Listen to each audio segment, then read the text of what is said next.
Olá, você que acompanha as ações do Conselho Regional de Administração do Rio de Janeiro pela TV ou pela rádio CRA-RJ. Bem-vindo a mais um programa. E hoje nós vamos conversar com José Albuquerque, ele que é candidato a deputado estadual aqui no Rio de Janeiro. José Albuquerque, seja muito bem-vindo ao nosso programa. Boa tarde, José. É uma satisfação estar aqui. Conheço essa casa desde a época que ela se encontrava na Avenida Rio Branco, com a Rua Santa Luzia, e depois essa casa aqui própria, que foi um grande avanço, uma grande conquista da categoria dos administradores. Lembrando que esse programa, ele visa trazer aqui candidatos que sejam administradores, que tenham projetos voltados, principalmente para a administração, para que eles possam mostrar aí o que eles pretendem fazer caso eleitos. José Albuquerque, a primeira pergunta é: quem é José Albuquerque? É casado? Onde mora? Sou casado, eu tenho 2 filhas, sou morador de Niterói, sou formado pela Universidade Federal do Fluminense em Administração de Empresas, e temos um trabalho de mais de 30 anos na Caixa Econômica Federal. Eu era do extinto Banco Nacional da Habitação e hoje na Caixa, como gestor, trabalhamos na matriz da Caixa em Brasília, por último um projeto de governança em TI, que é a gestão toda da parte de TI, com envolvimento de indicadores, com envolvimento que você possa ter um melhor planejamento e uso de toda a área de TI. Passei pela Autoridade Pública Olímpica, cedido pela Caixa, convidado por essa autarquia, a Autoridade Pública Olímpica, que é voltada para o planejamento e monitoração das ações para os Jogos Olímpicos em 2016. E por que o senhor resolveu seguir a carreira política? Há quanto tempo o senhor segue carreira política? Eu acompanho a questão política desde o movimento estudantil. Aqui até falo diretamente para os estudantes de administração da importância de participar das suas instâncias estudantis. Diretório acadêmico, diretório central de estudantes, os encontros de estudante de administração, os encontros regionais, os encontros nacionais. Para mim, participei de todas essas fases, encontro estudante, e foram assim de grande valia, grande instrumento na minha formação profissional, porque é uma forma de você aprender a interagir, a se apresentar para as discussões e fazer o debate, que é um papel importante do administrador, que é o papel de estar administrando conflitos, de gerenciar projetos. Isso tudo você faz também nesse mecanismo de participação na vida estudantil. O quanto antes, melhor? Quanto antes, melhor. E também como cidadão, você aprende também. Né? É importante que nós, que temos essa formação em administração, que vamos, seja na iniciativa privada, seja no setor público, se relacionando com pessoas, administrando, fazendo gestão de pessoas, fazendo a gestão de recursos, gestão de projetos, a gente saiba desde cedo ter essa consciência política, esse envolvimento nas discussões do seu município, do seu estado e do país. Nessas lutas que o senhor falou a respeito, já desde jovem, desde a época acadêmica, na militância política, o senhor já exerceu algum outro cargo político? Não, direto, assim, numa disputa com um cargo eletivo público, não, é a primeira vez. E ela se dá, Josué, a partir, eu tenho um envolvimento já há algum tempo com a vida política, mas sem participar dela ativamente. Mas o que me leva foi exatamente a mobilização da sociedade no ano passado, em junho, as mobilizações bem organizadas, tranquilas, aquelas que você foi voltada para mostrar a importância da área política estar mais próxima do cidadão. Hoje é um distanciamento. E essa foi um clamor da sociedade nas ruas, além de melhores serviços. Então, essa aproximação, por exemplo, desse que exerce um cargo público, um cargo político, com o cidadão, com o eleitor, é muito importante. Então a gente tem como proposta ter um gabinete digital, onde haja uma interação maior entre você, parlamentar, ou entre você, governante, e a sociedade. Não só na hora da votação, mas na hora de propor um projeto, acompanhar esse projeto, sinalizar para aquele representante se o caminho é esse. Então tem que haver essa interação. Por mais que a gente não tenha o tempo, hoje o dia a dia é muito corrido, mas você tem um instrumento que é a internet que precisa ser melhor utilizado também para a participação da sociedade na vida política. Né? Então isto foi um clamor da movimentação, da mobilização do ano passado. Então isso me motivou, sabe, a ir para essa discussão, a participar. A questão, por exemplo, de ter passado pelo planejamento, pela preparação dos Jogos Olímpicos, a discussão do legado olímpico, porque além das modalidades, daquele momento olímpico, há uma questão, Josué, que é muito importante, que é o legado. O que vai ficar de forma útil para a sociedade? A cidade do Rio de Janeiro, o estado do Rio de Janeiro, em especial a cidade do Rio de Janeiro, nunca tiveram tantos investimentos do governo federal, do presidente Lula, da presidente Dilma, depois que a cidade do Rio de Janeiro deixou de ser capital do país. Então, este momento de tanto investimento aqui tem que ser aproveitado para que a sociedade efetivamente aproveite esse legado. Então, por exemplo, cabe ao Estado a questão dos meios de transporte na parte ferroviária. Então, há um compromisso, quando o Brasil for se candidatar para ser a sede olímpica, compromissos foram assumidos com o Comitê Olímpico Internacional. Um desses compromissos com o comitê foi o quê? Revitalizar áreas onde vão ter os Jogos. Então, vamos pegar um exemplo que caberia ao Estado e que, infelizmente, não está sendo feito na dimensão que poderia. Você vai ter Jogos no Maracanã, no Engenhão, do atletismo, e Deodoro, que vai ser um parque olímpico. Então, esta extensão, que é toda ao lado da via férrea, a via férrea deveria ter uma grande melhora. Você ter um melhor nível de transporte para o cidadão, sem estar nesse congestionamento, que é hoje a parte pelas avenidas, pelas ruas. Então, isso poderia ser feito por recursos que você tem. E aí entra o papel do administrador, a gestão desses recursos. Isso é fundamental. A gestão, vimos agora, por exemplo, você falou muito durante a Copa do Mundo, pegando a questão futebolística, a questão da seleção brasileira, da estrutura do futebol brasileiro, que falta gestão. Então, gestão que é uma competência nossa como administrador, né, mas ele acontece também quando você tem esse impulso político, esse espaço político para que o administrador possa exercer esse papel de gestor, né, de impulsionador de estruturação que levem, né, a melhoria de toda uma estrutura, seja ela privada, seja ela pública. E principalmente a pública que você está falando no coletivo, né, onde todos irão aproveitar. Então, o legado olímpico, voltando à questão da sua pergunta original, então o que me motiva foi exatamente essa manifestação, esse entrosamento da sociedade, o ano passado, na busca da melhoria dos serviços, na busca de uma aproximação do parlamento, do governante com as suas necessidades, e também esse papel que passei recentemente na Autoridade Pública Olímpica, que me mostrou a necessidade de a gente ter um melhor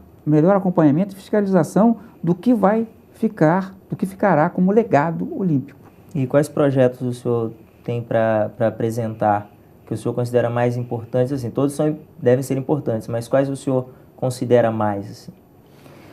Josué, nós temos aí, eu falei agora há pouco da reforma política, né? Isso não está a nível da Assembleia Legislativa, mas nós queremos ter, junto com a sociedade, essa participação de colaborar numa reforma política, né? Então, nós estamos falando de um voto distrital, estamos falando de mecanismo mais ágil, que você não tenha o poder econômico agindo sobre o processo eleitoral. Isso tudo vem numa reforma política. O outro aspecto é a parte da mobilidade urbana.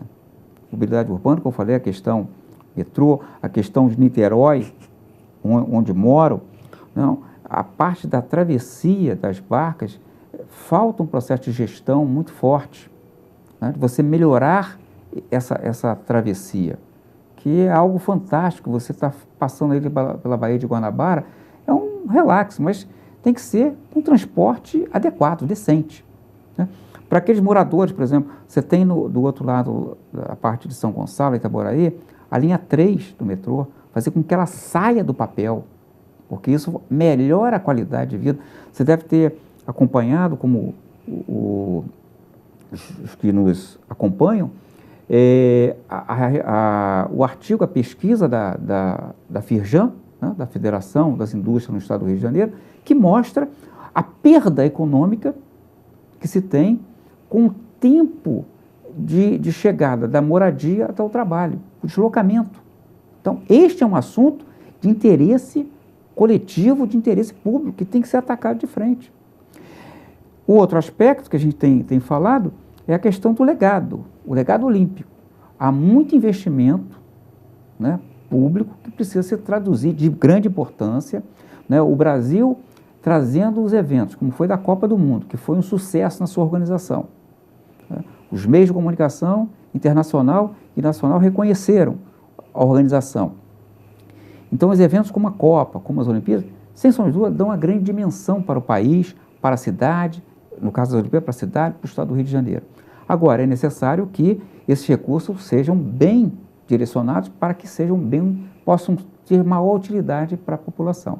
E um ponto ainda com relação à questão do Estado, e aí vendo experiências em outras unidades da Federação, no caso aí específico no Rio Grande do Sul, queremos por lei, porque lá também foi por lei, criar os conselhos regionais de desenvolvimento. Então, no estado do Rio de Janeiro, você precisa ter as regiões. Você tem o chamado Grande Rio, você tem a região serrana, o sul fluminense, o norte fluminense e outras regiões que você possa, inclusive, diminuir esse bloco que eu falei agora, para que você possa ter, quem vive ali, uma discussão, empresários, representantes dos trabalhadores, membros da sociedade civil, discutindo a melhor aplicação de recursos para aquela região. E por lei também, isso foi instituído no Rio Grande do Sul, por lei. Então aqui também é uma meta, uma diretriz nossa, instituída por lei e assegurando ao administrador de empresas um espaço nesse conselho no suporte técnico.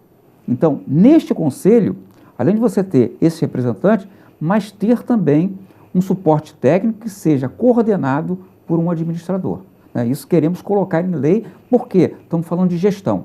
E gestão é conosco, administração. Tem que ser com o administrador. Agora, por que já se lançar como deputado estadual? Geralmente a gente conhece assim, né? Ah, vem com vereador, aí depois prefeito, depois deputado. Há um motivo específico por que já se lançar como deputado estadual? Seria a grandeza dos problemas, as situações, os objetivos, quais seriam? Como eu falei, Josué, não tinha até o ano passado a intenção de estar candidato. Então, a primeira eleição. E a primeira eleição com o viés da reforma política. A gente precisa fazer essa renovação. Então, esta é a primeira eleição. Então, motivado por todo o contexto, como eu falei anteriormente, a gente, então, está se lançando, né, com esse projeto. Temos aí essa proposta também muito forte, né, do candidato a governador na minha sigla, na minha coligação, que é o Lindenberg, né, um deputado federal como o Alessandro Molon, que agora trabalhou, foi relator do Marco Civil da Internet. Então, são políticos que nos motivam, porque são sérios, têm a sua seriedade e nos impulsionam a também colaborar nesse contexto do desenvolvimento estadual, né? Então, te respondendo, é o desejo, como eu falei agora há pouco, do projeto dos conselhos regionais de desenvolvimento.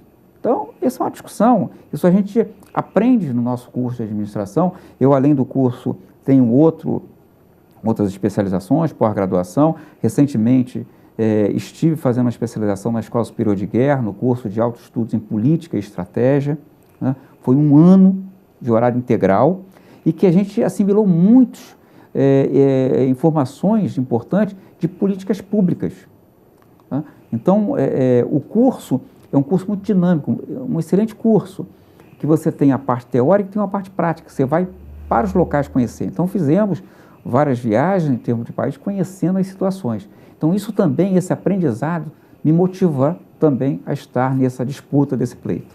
Em 4 anos, dá para resolver ou dá para começar a resolver as questões abordadas, as questões expostas? Eu diria que 4 anos você tem que resolver muitas coisas, né? Então, por exemplo, nós temos dentro desses 4 anos a questão do legado olímpico. Então, esse tem que ser resolvido aqui, dentro desses 4 anos. As Olimpíadas são em 2016. Então, você hoje já tem os recursos, então tem que trabalhar desde agora nesse acompanhamento, nessa fiscalização do que vai ser deixado, né? Agora, entendo que é fundamental, eu sempre entendo que o trabalho coletivo é que gera o resultado. Então, o acompanhamento, a participação da sociedade é fundamental. Eu não creio que um parlamentar ou o governador, sozinhos, né, levem à frente. A participação da sociedade, seja no sentido de propor ideias, de fiscalizar, de cobrar, isso é fundamental. É fundamental. Isso a gente inicia dentro de um contexto menor, que é dentro da área que nós moramos, no condomínio. Então, esta participação, acompanhar, propor, ela é muito importante. Isso eu sempre fiz, né? Sempre participei e acredito nessa formulação coletiva. Então, essa participação ela é muito importante. Participação contínua, né? Contínua. Pode iniciar e parar. Não, contínua. E, como eu falei, daí vem aquela ideia, Josué, do gabinete digital. Que você possa, porque uma das as pessoas às vezes falam assim, eu não tenho tempo, não posso participar. Às vezes pode não ter o tempo presencial. Mas hoje, com os instrumentos que você tem, de ferramentas pela internet, você pode acompanhar. Até mesmo, às vezes você está num trânsito, né? E que a gente está aqui nessa discussão da mobilidade urbana para minimizar essa situação, você está num trânsito, você pode entrar ali e ver o que o seu parlamentar realizou, né? Ou que deveria ter sido realizado. Esse acompanhamento é muito importante. É fundamental saber escolher o seu candidato e cobrar. Porque as pessoas falam assim, todos são iguais, nada é igual. A começar, um administrador, né, tem sempre alguém que está com novas ideias, diferentes, e assim é a vida como um todo. Então não podemos colocar tudo no mesmo saco, né, no mesmo conjunto. Há diferença, então tem que examinar, votar e cobrar. Como eu falei anteriormente, a vida política ela tem que ser participativa, tem que estar ali interagindo. No nosso projeto, nós temos esse gabinete digital. Nós queremos fazer com que as pessoas possam nos acompanhar, né, sugerindo, cobrando, ter essa interação mais forte. Positivo. E quem quiser conhecer mais sobre o senhor, sobre os projetos, tem nas mídias sociais, e-mail, tem algum? Tem. Nós estamos no Facebook, José Albuquerque, 13131. E o e-mail, josealbuquerque1331@gmail.com. Então, a nossa satisfação é que a gente receba aí a contribuição, né, dos nossos colegas administradores, dos estudantes de administração, que têm toda essa visão em termos de gestão, contribuindo, sugerindo e apontando diretrizes também. Nós temos lá os 13 eixos de atuação que queremos trabalhar e, por favor, contribuam, façam suas análises, suas críticas e estaremos prontos para recebê-las e responder a cada um. Administrador José Albuquerque, candidato a deputado estadual no Rio de Janeiro, muito obrigado pela entrevista. Obrigado a você, obrigado ao Conselho Regional de Administração por essa oportunidade, por essa democratização do espaço, muito importante, e estamos à disposição. E você que nos acompanhou até aqui, que nos acompanha diariamente, muito obrigado pela audiência, vote bem e até o próximo programa.